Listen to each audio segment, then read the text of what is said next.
Voilà, salam alaikum mi hurama kala inde mangi mi lando so woni fo no jang awa hare menen kadi menen jang mi inna so woni fo hote jang hare hawti hande ko suudu men Jama TV te ngandi tous les mardis ko ni émission di yarda at 224 DJ Lamzo te do ngandi hande hidel 9 juin 2024 te do ngandi chaque mardi ko émission da warma vraiment ko wado do e Jama TV sengi wi don samne wana PDG on samne wana suudo wana kala ananda horema hino e nder Jama TV no gollude en samdi be ngaccala e goto sengi wi don kadi samne kadi wana anda horema wana be non be wali be nenyida men non be wali wana babira men non be wali be ko bitaji kam kadi de wabe to non ko be Allah yo Allah dikimbe be arta be continue golleji mabbe ne parce que hay goto yelanta ko hore mun nawnare enen ka dun garga ma torde ngalla kari sengi wi don kadi aren kadi anda horema vraiment hino wali ko prison ji caabi no wadbe fede ginaaw wona ginembe wona anda horema wona anda horema hatta wona gine jotum kala man bani adam manda horema odon ko neddo ma ko mado ko jijango wadi ko jijam marra torno walla kankadi yo Allah yaltimbe dow jam mojere be arta be kontina golleji mabbe parce que hay goto yelanta goddo prison te sen daari wona en no fewndiri do ni anata problème man da waram ya anga ndaymo walla jojoda goddo tan ma problème daado jettama on fo be nabado be nabado hara anda on problème ko dum kala ko jojoda o subu ko jodda anda kat be yaaje daymo parce que kala man da warama sa jokki man da warama ma anda fi mo so naade ma dunga natay hare ko no yarta sengi wi do wana samne wana Moussa Bari depuis Kerma Sara kanga samne no photo na seda le grand Moussa le boss sengi wi don après DG si c'est bon may ndar na en clip man da warama wana Hezborap après arte ko plateau men adde sambe gadi jelam jote da ngandi ko non yarata si c'est bon sina dum fedde gadi ndaren kadi wana ka juda do wok ndaren oui manamasi oui affaire ni vraiment clip on c'est extraordinaire clip on labama ko non affaire di yarta c'est wi donc salmina wona garam Moussa Ivar Côte d'Ivoire depuis Côte d'Ivoire ay hande non ko nanga def waaw cerom marano lan cerom mi ara Côte d'Ivoire to fami ka ande mom be Côte d'Ivoire fo salmini fo ngaccala e goto c'est puis Abidjan nanda ko non kama nabalan donc ay ka ko no yarta hare min wana MTM be utido ti do ngandi tous les mardis mi alnion cina artiste ko comédien cina comédien wo ko jango cina jango wo dali acali kala anda horema no wadde fi yon no lagine imora wala no kirdi don imora ko dum don wadi ha e ngaccata goto hare mi ala taw e baba no hede geso ga min no assalamu alaikum barke man nay mol inde pakiti mol inde ara mi bonne ka ati mi wala presente o ga ok mi na assalamu alaikum. Ok, assalamu alaikum. DJ Lamzo. No way, on de jang. Alhamdulillah. Dar dali. Men tardali. Dara non hay. Dande ko mi ngati arde. No, min tardi. Tardi. Mi ngati tama. Andi menen ko l'air porto men jogi. Ala problème, ngati tama yoro. Ok, merci beaucoup DJ Lamzo. Avant tout d'abord, mido salmina haray téléspectateurs Jama TV fo. Mi salmina haray l'ensemble de votre collaborateurs donc ka local lo. Mi salmina ma en cas surtout invitation mo dandalan. Merci beaucoup. Avec les artistes comme Alkazayon et la original inchallah haray do joni. Haray mi wiya assalamu alaikum communauté sénégalo-guinéen fop. Pa plateau do. Merci beaucoup. Voilà, haray ko kambe huri do woni non ajo Jama fo nande ko non la non ko ngayuri. La non min dali fala won ko jouer jo quoi parce que kon wadi mais da wadde mas DJ artiste quoi non DJ artiste walla ko men organiser ko dun no biji buyna tay ayo da andi mi ko mi polyvalent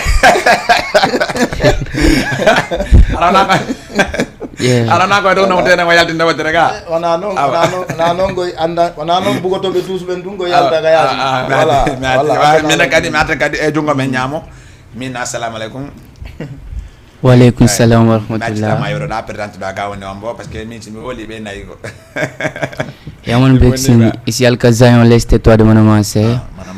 Wa gonare lan salmina taw be kotira be wonbe en face do.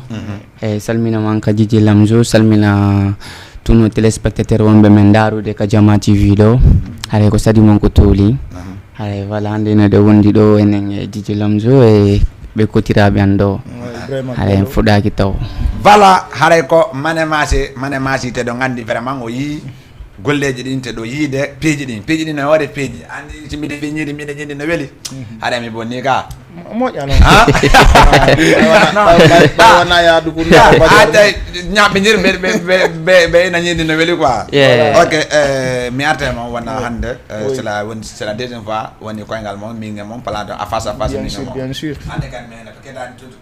mais yondo o haare no woodi a quelque chose walla haare no woodi nouveau ji quelque chose de nouveau oui ka mais hattama wawa ferande ko min anda vraiment hande koyngal magal ko honnum e ɗo e Jama TV d'accord merci beaucoup DJ Lamzo haray mi arta kadi toujours haray hiwragol communauté on fof hiwro haray responsable ɓe men ɓen hiwro Jama on fop mo be ka wawi hikkorde lando si tawi hiɓe jaam donc haray komin Ibrahima Souri Diallo donc woni secrétaire général haray association sénégalo-guinéenne donc dirigé par le président Mamadou Saliou di Leymiro donc haray ko addimi ɗo hande justement ka local Jama TV ɗo ko hollugol haray inchallah communauté sénégalo-guinéen on fof haray ko saati kono laati inchallah haray ɗum ko événement habbiɗo en ñande julde joom bente haray au niveau de centre Doutasek inchallah ɗum ko esbo rap donc iɗa andi ko ngayuji ɗin noon fen ɗo haray ka rap inchallah lagine woni arde inchallah retour maɓɓe on à la maison ici à Dakar haray ko ɗum hewtini men ɗo hande haray hollutugol Jama on communauté on fop ɓe wawa asirade ɓe wawa andude inchallah ko saati kono laati ñande julde joom bente ka centre culturel Doutasek ton haray ko ɗum addimmi ɗo min e Alka Zion déjà l'artiste vraiment aussi Gangstar ce jour aussi l'artiste invité faut no andi Alka Zion ko hombo donc haray vraiment tout le monde veut voir inchallah quelque chose en tout cas inédite ce jour là entre Alka Zion et Esbora inchallah ok men Jama on nani ko noon lang andi no waɗi piiji ɓuɗi nanda hoore ma heeɗi sabbinaɓe ka piiji ɓuɗi anda hoore ma ko hitande ka ko niɓɓi ɗo welirta hande on Hezbo Rap fof no anno Hezbo Rap avant ko ɗo ɓe jooɗi noon oui ɗo ɓe fuɗɗi ko ɗo ɓe fuɗɗori ɓe woni ɗo ha ɓe immi kay hande ɓe lagine ɓe ha ɓe yeehi ha Europe ɓe arti ko ɗaari on jour ɗon on ƴetti on ŋaccidi jour ji ɗin fof on suuɓi ka on jour ɗon jour tam ñande julde sore yamba ñande julde sore yamba ouais exactement ka ñande julde sore yamba voilà parce que voilà ko non on nanem nami ben jom bente ko no hari ko sore yamba voilà kan ba on togi ande pular go ngene go ye ko ñande julde sore yamba ga sore yamba ah ouais ok ben mawdo mo katra ya de lewru awa on jetti ɗum ɗon o waɗi ɗon est ce que wona hannde no waɗi ɗon ni kono Hezbo Rap ɓe waɗi ɗon hannde kadi ha woni kadi woni kadi ɓeato ɗum ɗon est ce que haray waɗata difficulté seeɗa non bon en fait DJ Lamzo pour ne pas être loin déjà Hezbo Rap déjà c'est des artistes déjà qui ont marqué leur empreinte ici à Dakar avant d'atterrir à Conakry donc ton kaka source ko daƴƴere nden ko ton kamen andi noon hande si tawi en ari ɗo e ari e leydi jananiri vraiment Allah waɗi a woni ɗon a janɗi ɗon a fuɗɗike piiji andanda hoorema ko aduna on fof faala haray je pense que vraiment pour récompenser andanda hoorema haray source on haray koye a hawtu kama hollira haray culturement donc ɗum addi hamɓe lagine koɓe watta kon ɓe holliri ton Jama on kañ kadi weltaniɓe ɓe ni vraiment ɓe neɓuno araji parce que ko ɓe woni wadde kon c'est quelque chose andanda hoorema qui est extrêmement important vraiment andanda hoorema koɓe koko vraiment hiɓe no wawi wasi wat par ce que sa daari ɓe conseil maɓɓe laɓe merci sa daari merci parce que jonnayi hakkille a famude koɓe waɗata kon jonnayi hakkille jonnayi idée tu vois non donc ɗum waɗi fop vraiment accueilliɓe no duira noon franchement parce que yimɓe ɓuuri haari fuɗɗike consommude sonji maɓɓe ɗin avant ɓe yewde ton parce que moi je parle avec beaucoup de gens là-bas ɓenna pourquoi pas ɓe arta lagine parce que si ɓe ari ɗo ko ɗo valeur maɓɓe ɓurta yiide mais alors que ɓayɓe waɗi ɗulle a yi valeur maɓɓe on kawon ɗon hande ni a yi pop on vraiment hiɓe naɓi ɗum dow parce que à chaque fois je me rappelle de Yori Ken je me rappelle de Yori Ken a faami donc Yori Ken mbiya noon no rappira wona Hezbo Rap parce que andi musique oui buy anda goɗɗo musique no mari sens no kelego bien sûr parce que sa daari wona o yimade maɓɓe ɓe yaltini ɗo e noon Europe lagine yeto nene o merci yeto nene o yeto nene koko nder ɓerde nattama quoi an mata consommé ande vraiment no dogay kaka ɓanduma dogata parce que andi no woodi woɓɓe goo hiɓe yeeyi Europe a famude donc mais mo maɓɓe ganda effectivement ko honɗum quelle activité anndanɗa hoore maɓɓe ni wadde Exactement. a famude donc mais haray toujours ça rappelle quand même a famude ko ɗum fof andingol yimɓe ɓe way joni mi yeehi lan wadde ɗum ɗo est ce que ko ɗum ɗo wonɗa wadde a faami ko ɗum addi hamɓe yimi ɗum ɗo yewtenene a faami bon ça si wona cadre européen est ce que wonɗo Sénégal ɗo en fait mais en tout cas voilà exactement ça aussi ok mi ara o yi kadi wona manemase fof no andi wawi vraiment wona manema ɗum no ko question manema a laɓɓine andi o komin fotto a laɓɓine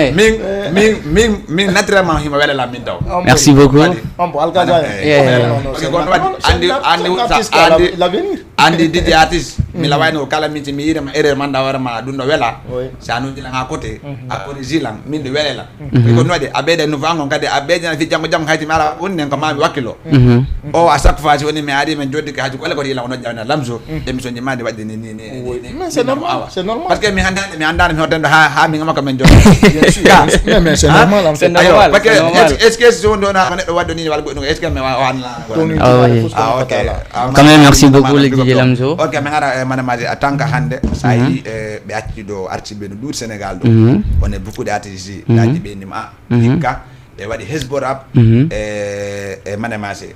ko honnum an ɓurata yiɓoɗe ɗum ɗon par ce que c'est la première fois la wayannugol angel maɓɓe hiɗo jawɗide concert ga non c'est pas la première fois c'est la deuxième fois mais wona o concert no mais ouais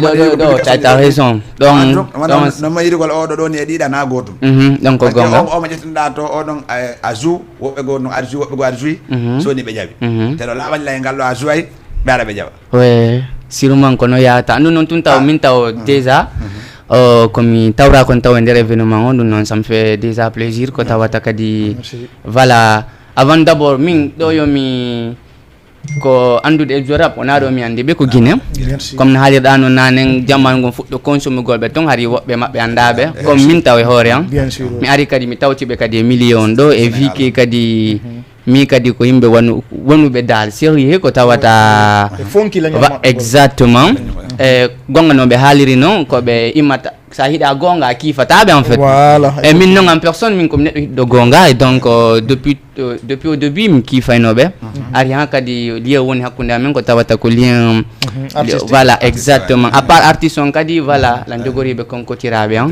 e kamɓe kay ɓe jogori lan comme miñiraɓe maɓɓe quoi donc ɗum ɗon en tout cas ɓaytande ari on o musique maɗa o waɗimo challenge na on noon tun ko par ce que son jambuy ɓe utilisé kamɓe ton si ɓe wondi ɓe envoyé na lan ɗum noon tun taw min kadi ça me fait plaisir okkugol doole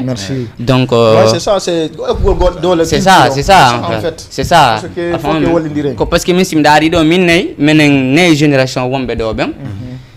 e si yewti affaire musique on woni waɗowo rap waɗowo dancehall waɗowo ɗuma minen min ala ɓuuri ɓen ɗon yesso amen ɗo min on dal min ko ɗum minnata min ala ɓuuri ɓen ɗon yesso amen ɗo andi gon kanko ma jaɓe ni hesbo rap hiɓe tegui koyngal en tout cas c'est nakka exactement accompagné kamɓe à chaque fois min ko ɓuuri laɓɓiɗegol kamɓe ɓe hiiɗi e population laguine o bien sûr bien sûr so gouvernement no wadde ɗum ɗo ko chaque fois ɓe kasa ɓeeɗa ɗum ɗo watta ko ɗum ɗo watta ko ɗum hiɗugol ko gonga kan par ce que a meeɗa kiifugol hande so maɓɓe ko tawata ɓe koɓe yewti toon ko tawata goɗɗum haysi ɓe yenni a tawa ko hoore ko ɗum a piyum kon tawata ko fof woni littude ko hoore kum piyum noon kadi ɓe basi e mum hay yennoje ɗen kadi min dal mi yaal koɓe yenni e musique maɓɓe andi wodi façon no yimirta exactement a waɗa e pic et puis yona a famude yewta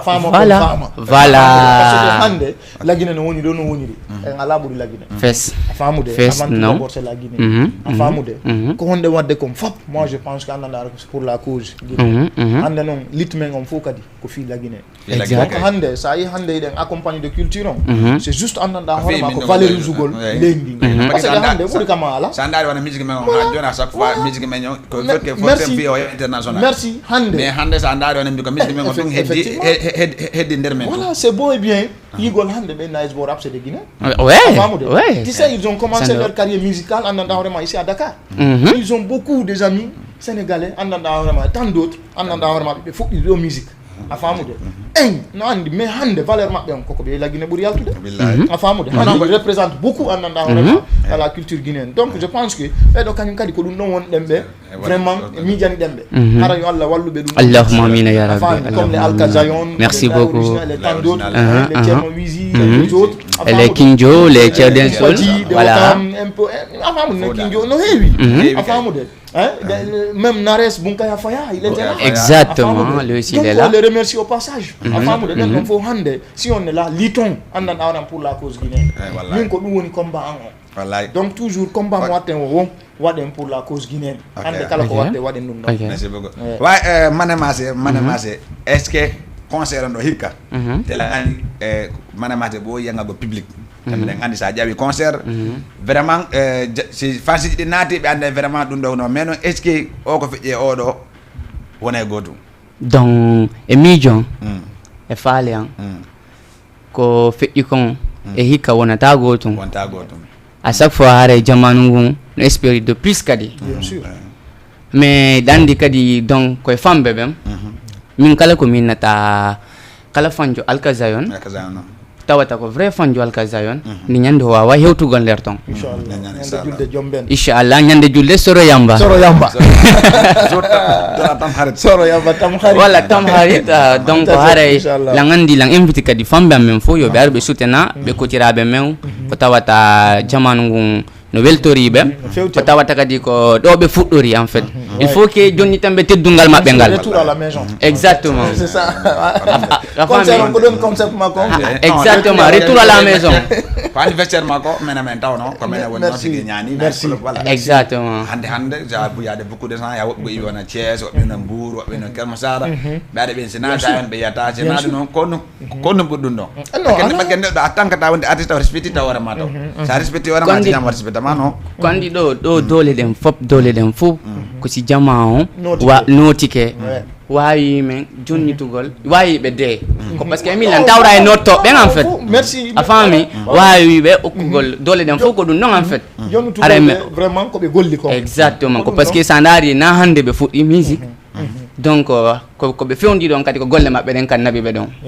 donc jamanu kan doit apprécier gol pour tamé wallita gol kadi événement on manamancé régi si c'est bon après nan clip god Alkazayon arte nga plate episode yow to nene non hezura be ngare to nada nan clip Alkazayon woni do joke jon la pole parce que jon yang hezbo après arte nga parce que wodi sit dum do yaltudi non Alkazayon mi andi non de nyande fu say mi andi non de nyande mo manamancé nini la ngande nini no wodi pijo wada ko dum no ko to jon c'est ko ngadida awa si c'est bon may yeah yo yeah Hezbo trip my nigga no certain ego trip my nigga ko dum me wiisi da fala futu ura bobi edoxe Mike Robel aka Mike Tyson and Bob and Soro you know I got your back for real y'all deep vibes come finata khari il contani hatta mera khame kuta ongani kasara mara joni si confami Mike Robel le muslim mo be puttini kauto yai kaner la butane hey finata khari il contani hatta mera khame kuta ongani kasara mara joni si confami Mike Robel le muslim mo be puttini kauto yai kaner la butane kauto yai kaner la butane kauto yai kaner la butane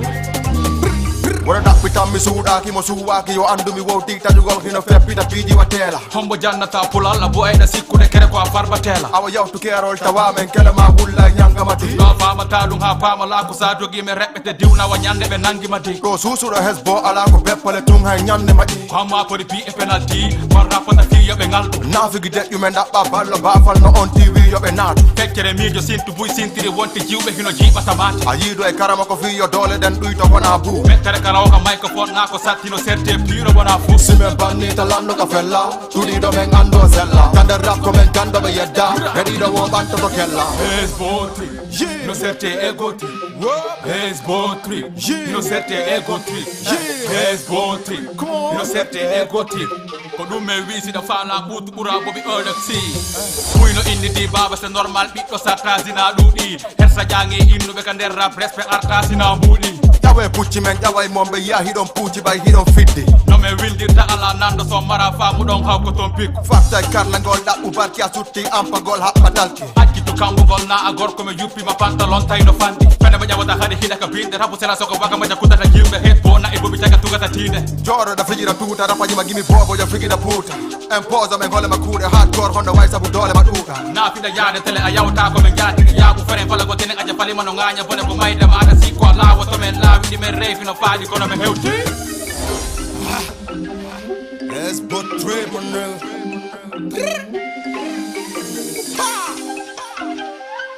Why you wonder? come filata carichi lontani hatta mi raba come fusa ongani gassara maro giorni si confami microbelle muslim come puttini cauto yekka nder la puttane Hey,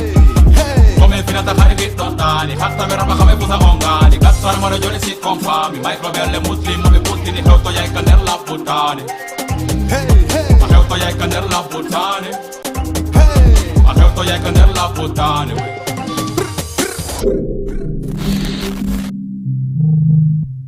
men hewtay ko nder lobbutane ko ɓe piyo mana ko kasana makko mana ko ndinga mo kon non ɗum ɗo de ɗum ɗon hulɓini quoi haray ko kamɓe ñande julɗo soro yamba hiɗen toon en face mate tillel ɗum ko duta sek watta Medina ko takko mairie Bamba Falon ko ɗo watta inchallah ñande julde soro yamba moni jour de la tam haret olof ɓe ginni enen ginɗen soro yamba français jo ginni honɗum Zayot. Anak dia lah ekol. Anak dia lah ekol. Dah, dah. Awak jadi tu nona Zayot anda kon. Anak dia lah ekol. Donc c'est pas obligé mais ouais. C'est pas obligé mais jawab apa? Dia kon. Sorori ya mandu dah. Wow, kare evde men ngon nati do kadi woni patron on ta minna mo assalamu alaikum. Walaikum salam DJ Lamzo. Kono woni patron jida. Hewte jang. Alhamdulillah buya. Na ngacita ma yoro téléspectateur bon men da ko nyamati. Voilà, assalamu alaikum jamaatul muslimin, téléspectateur Jama TV. Salmina kadi musida ngal fop. Voilà. Mana c'est respect DJ Lamzo respect ma kadi mi salmina kadi voilà fambe wombe écoute de ben fop kadi wombe si vous de ben be yafo kadi tardement on c'est quoi parce que buyno dilan me yalima hari lan kala wal quoi mais alhamdulillah on tigi hewti e jam mana c'est don na fambe ben dal baski o tardi o yobe wala yobata doni winde ko commentaire so no yobe to yobay do opérateur kadi haray merci beaucoup grand Alpha Ba Koloban grand Alpha le boss maynama mayima bienvenue ko Jama TV do baadi Jama TV dal wurno do menen do faami me ngacca godo sina non baano Allah wadi PUBG kanyum o yewacani men do ala problème madame Ba hande mi salmina yo hande madame Ba ko ne Allah hande mom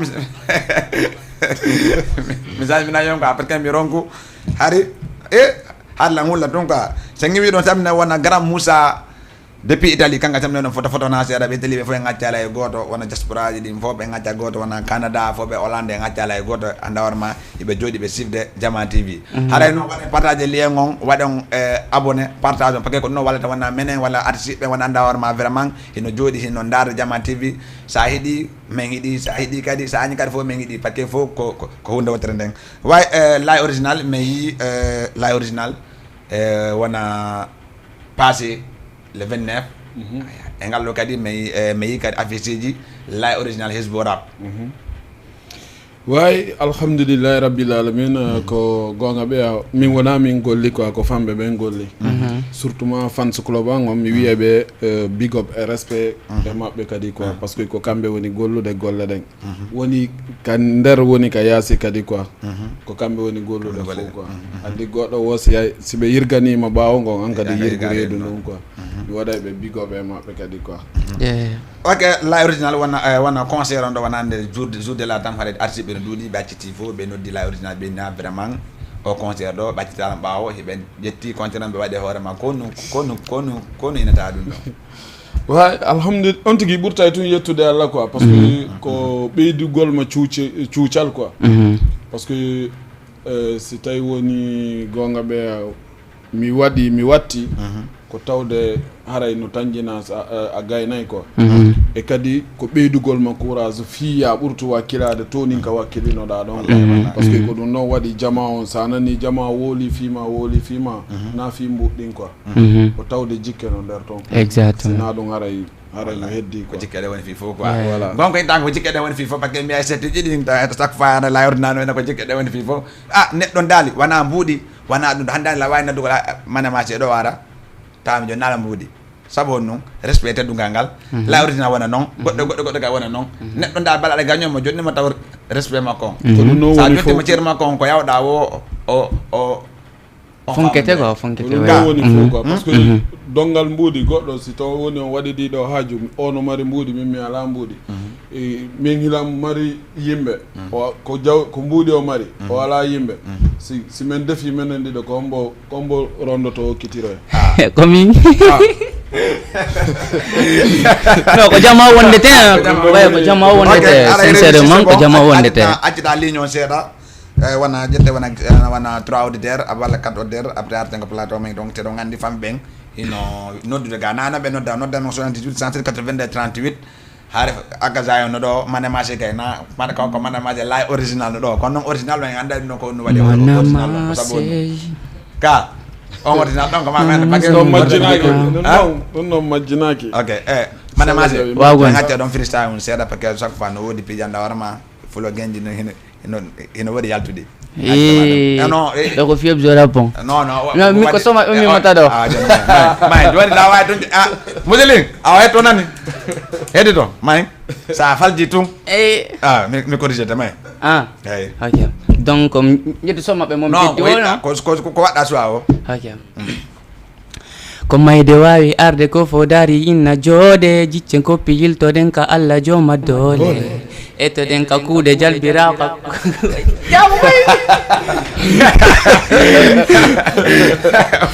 non mi fajaali comme mi falno yo konti bayni en kalande joni an joni ko min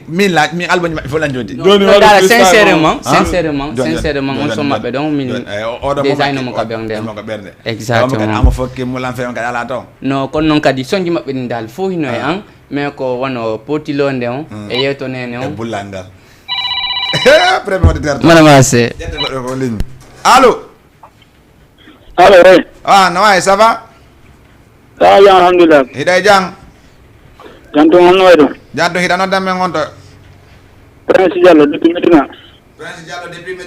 depuis Rianka Prince mi faami e Prince Diallo depuis Medina côté RTS ka ɗe jam jantum alhamdulillah ala ɗum fof jantum andi concert on le ñande julde on ka ara mi wuri ke alka lay original merci beaucoup à toi frérot an kadi a salminama ko wontira a weltanama kadi ok mi wuri ke on gom landi ko siɗon e jam ok ala pole min Prince ara mi fala participe de seeɗa ok vas-y ok aray ko fi promoteur ɓe on ɓe Dakar ɓe ara min fala wakkiran organisane min concert jano fi artiste ɓe guineɓe on ɓe Dakar ɓen fof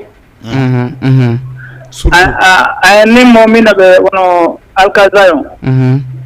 lay original on wonamo kala cerdansel king jo ansu boy enso boussi une toutes les générations qui sont de haute voilà tous les artistes nouveauté nation tous les artistes qui sont résidents à Dakar ɓe organise ɗon concert on ɓe waɗi helpora pour tête d'affiche mi sikki affaire on ɓurtay évolude ka e public hara ɓe accade addugol artiste ɓe wiya Guinée ara ga ara ɓe ga pense mo yatata concert mum exactement donc kadi logique frère par ce que ko fans club jiɓe wonɓe ga ɓen tout woni yawde ka concert yiɓe wonɓe wiide Guinée ara ɗo wona waɗugol sogor fiyoɓe Guinée ɓe mais enen kadi wonɓe ga ɓen kadi hollemɓe ɗe mariga kadi public artiste ɓe marɓe taban ko en fait merci beaucoup frérot merci beaucoup surtout hara miɗo faala kadi fittiren kila kañum ma alkaza merci beaucoup à toi frère madame Assé ko les deux l'overra ok merci beaucoup hara ko lande ko siɗon e jam merci beaucoup frère salminama mi salmina ɓe wonduɗa kadi ok merci beaucoup wagon madame Assé bon min komi mari ko mbete ko hallo kon c'est très important non kadi parce que vi ke ko mene woni do donc mi wata natugol détail ji pandi parce que voilà ko artiste jondi ko woni haldu des promoteurs jo donc mais sûrement menen kadi do dali be doit men darande on faire donc jetto go do OK allo aha mo don dagol donc voilà e be doit yurnita go seda sengo don parce que sandari do ko souligner kondo menen ko menen woni do en fait hay si goddo go ari ko haray ko menen woni yadude makko en fait parce que sandari do ko si la invita ma de concert presque fambe makko be yahay fambe ambe yahay fambe oto yahay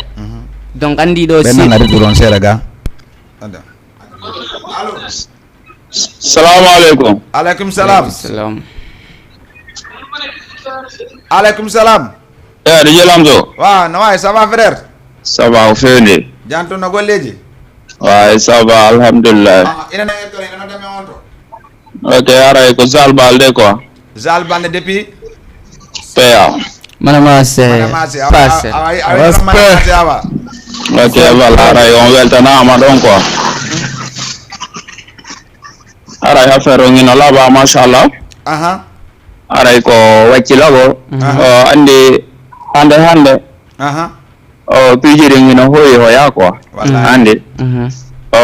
wano kadi sa hebi comme wano do événement ay vitamin tant que artiste jo ara ko ya mobilise kadi yimbe mabe ara soutenir événement on kadi wano salmina be ngati sibe wonbe don encourage be kadi comme yaltudo don joni comme yewti kon sandade ko yewtere labunde labande kadi wallahi afami pise hande sandari artiste gine en wonbe do be si tawi kambe kadi sandado conseil ko burata wadde do kon fu kambe burata hebbinde sa do no tawa wallahi ande apara hara concert poda ko watawar ko be sere be yata ande kambe kadi si tawi be wawa ma organisane de comme wano dum don kadi ko tata do artiste jogene adam yobama exemple 2 millions a senditani be di do misiki be wakilo to kambe kadi afami kambe kadi artiste be wonbe do be courage be wakilo afami pise hande kadi promoteur jo balahi mo finance am e ma wuye kadi golle ma de afami ka voilà mi hare ko do mari ko betana be don seda ray la hirobe don landi ko mo kala ko on direction jam ko merci beaucoup Zal Balde khaymi samani wa parcel fop grand yof lay wana ma pakena ne ak zaam gay dag me lando o cho gay no baba no da mi lay wana no odo wali do ni pakisa ndadi wana arti be buina ndar mon ino jodi Senegal lo par exemple sa woni do sa woni do dara ne brame allo jettuma grand allo OK le parti donc wana pay ko wonde no suudu man arti ben Sénégal won Sénégal be do en do wadne do conseil do ni est ce que no halata jodi ki woni ko saare do woni Sénégal fiya organiser do conseil est ce que yo may ak be ni se woni be ide hande be ada be da lay original est ce que ci lay original wada ma tende affiche be ni wonno est ce que ara do ngene yow yahay no hawi yawde parce que andi ko no woni min mido woni si mi wona le premier mido woni deuxième personne artiste jo jodi do e radio télé média pose radio taw pose une question donc quoi mini pourquoi pas promoteur be wombe Sénégal do ben be organisanta artiste be wombe Sénégal do ben événement 100%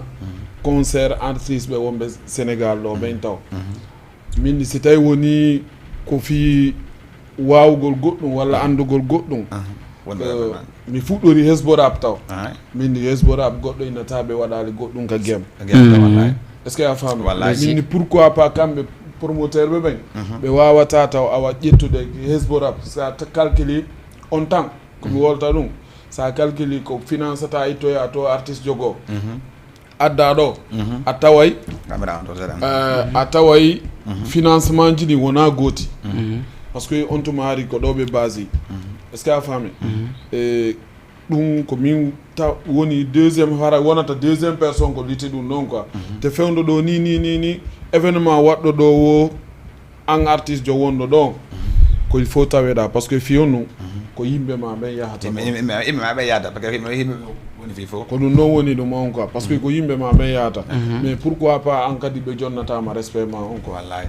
wa ok ala benn problème aw nani ko woni ko vraiment buinayi sa defi ñiiri a woni walla tan no hizbu rab woni ɗo ni fi mbaɗi conseil ɗo Moussa mais andani ko wonɗa ɗon ko ɗon duwaɗa heɗde wonɗa ɗon ko ɗon duwaɗa heɓugo doole voilà are kono are ƴettimo ɗo ko ligne allo allo assalamu aleykum waay DJ Lamso non ça va ça va voilà allo waaw ko hectaire waɗa ay tawi ɗoƴiɗi famodiren mais alama nden gol ma voilà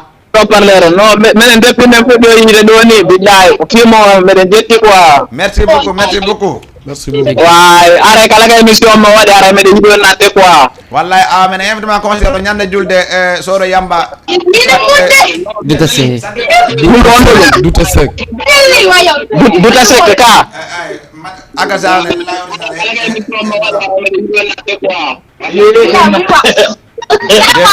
déedéet c'est bon ok hare a wayla accitan gollan clip la original long après arte ko ala tan arte sami ka DJ Lamso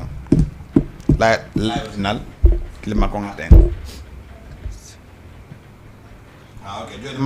may manemation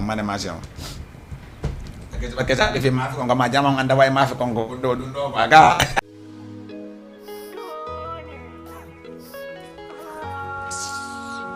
B, as-tu de Google là? S'il te plaît, tu de Google là. Non, arrête, s'il te plaît, arrête. T'es sérieux, fallait nous on me dit mal.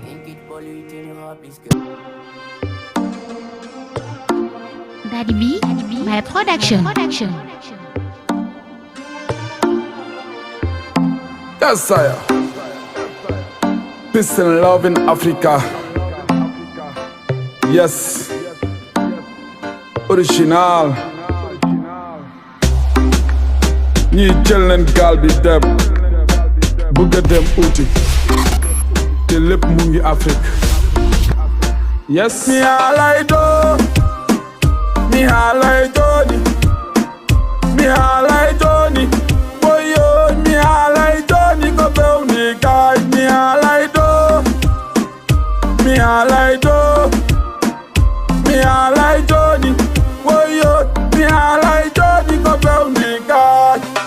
Hola lambe mombe Africa be wawo hola lambe mombe Africa me gain hola lambe mombe Africa be wawo hola lambe mombe Africa me gain joge chude monde joge kode monde Africa do me wawo joge chude monde joge kode monde Africa do me gaina jangia gaini gole hebotako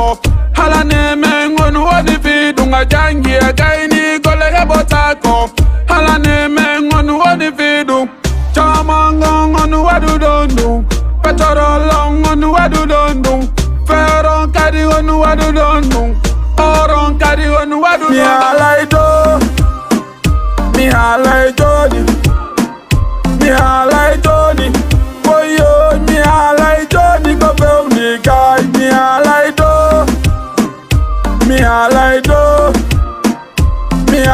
joni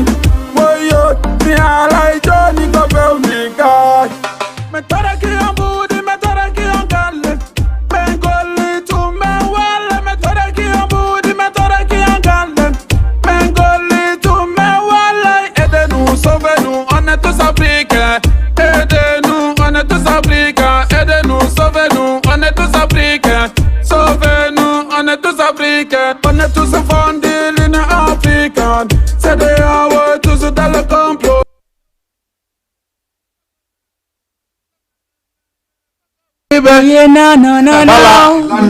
ko foy ko wiɓe to ñogue ɓayna men wiɓe ala belle probléme wayilla original ko honno fi rendez-vous jeɗɗi honno famɓe rendez-vous o mais holla ɓe kadi komin pay koye senta pay koy mana ma se ko fo ya si fama ko telimile walla ko kamba ya senta ya si fama ya man black okay pay ku senta city ko me ni ngari hay me ni ngari hay pay ku senta city ko me ni ngari hay uye na ya bala ya me ni ngari hay du be tugi we me ni ngari hay ko to embo daga me ni ngari hay eye to Elia Jujai ko senta Elia de okay na ma jonna fam be so de malanda gol ma wawa so de wori ko milita malanda gol ma wala wawa ko na dum na ma jonna rande bon sita do ma da war ma no way joni do rendez-vous ko inshallah ko nyande julde salla jabi gonga be ko petta yite andi événement be piji kesi exactement là mais voilà passé on est-ce que la ngani non o do buray o passé on ka minni événement be piji kesi ay ka ko sonji di yaltali misiki benani concert fejudo on awa goddi kadi no warde di yandanda hore ma ko don be wata di nande blende vibes way manama se wagon mi c'est donc la famille hare mais weltani ngono be wombe men daawte ka Jama TV do hare kadi voilà be fambe am ben e fambe tibem parce que na menen tun kay woni artiste invité der événement on buyno der ton surprise di buyal tay exactement donc soyez là pour nous donner de la force pour donner de la force à nos frères Ebzorap en tout cas mi ngon côté en la noditi fambe am ben fo nenyande be haru kadi parce que bien dit ça fait des années comme ça Zion prestale do et concert nenyande kadi voilà ko piji kesi en fuda kitao fuda ki piji de fuda kitao fan club on fab salbe nama voilà Jama Noir de Reflex Tengej Tong Halima Fopon Salminama voilà Basir le boss de Grand Yoff la original Mika medangarde mana ko mo gandado bebe on ha goda a wayna ka wayne bebe goda enta mette ta ko yita non merci beaucoup dayna goddo ka no do ko min alamo mi wata go sinna be hidu belan idam belan won belan daru de tele do fambe am ben donc la weltanion kala ko wontiri manama se ala pour le ngala jom men fanke dum ngala pour ala pour le gani ko parala de ramzo fallo kere ko anda do no lango don ka question ga non question no mi wadere a jipike lay alandi ke ay alandi mi halan no mare ko de mi halan no mare ko de mare ko émission ma do kadi émission mi ngam ko anniversaire la jam nyan salim lam to goddo ay sala jabi ara ko non ara ko enen la original wonno do e manama se to yi de mar ko be mar concert nyanda julde tam harete woni dum nyanda julde voilà sama mbokk soferi may len di ziara 83 bayuma ken after yep bayuma ken sofer ko pay ko prési 83 ya ngi sikaw so wori ka travail gain dogon donc voilà min kala en passant je vais essayer de saluer tous mes gains tamana masse manako baus mana warios medina kasawal parcel kapale manako baus wa demudula en fuda kitao et sans oublier aussi de remercier l'équipe en authentique musique et mon manager et voilà maximum de respect à vous e wallo en fuɗɗa kitaw nañanda men habbi manamation o walnay ɗum nañande ko concert on manamation ɗum men walay ɗum men anda ko no gono manamation kesi nañande gaga dule ardete haray ko no yaata haray wona gascalier ji jawrete ko repodirde ko jamaji ɗen iwru dow cippo Binta Kermassar haray min nam samni men fota seeɗa haray min kadi inchallah piji ɗi no ardete ɗo gandi anniversaire Dj Lamzo ngi hikka ko le 21 septembre ton e Douta Seck watta en face marché Tilla inchallah haare wode andar ma lay original len aka ja ngen te inchallah yani ko woy ko fo ɓinne ko bat mais non hikana bat wala gije way hore tow essaye andara joni Allah wallahi are 49 hore tow on fo e nouveau mo haare merci beaucoup Ibrahima Sori haare merci beaucoup dali kala ana horema hino ndado Jama TV haare rendez-vous on ɓe jonni on ñanda julde sorori lay original no mari mi yalde kesi mana maje mo hade mi ga wala on ko men pay ko senta wona men panana are sakko fera hebudo hendide wo hoba maddo ka are men senta ko do e son hesborap men wayno are ko goto merci beaucoup on jaarama en allo Mbaring comment ça va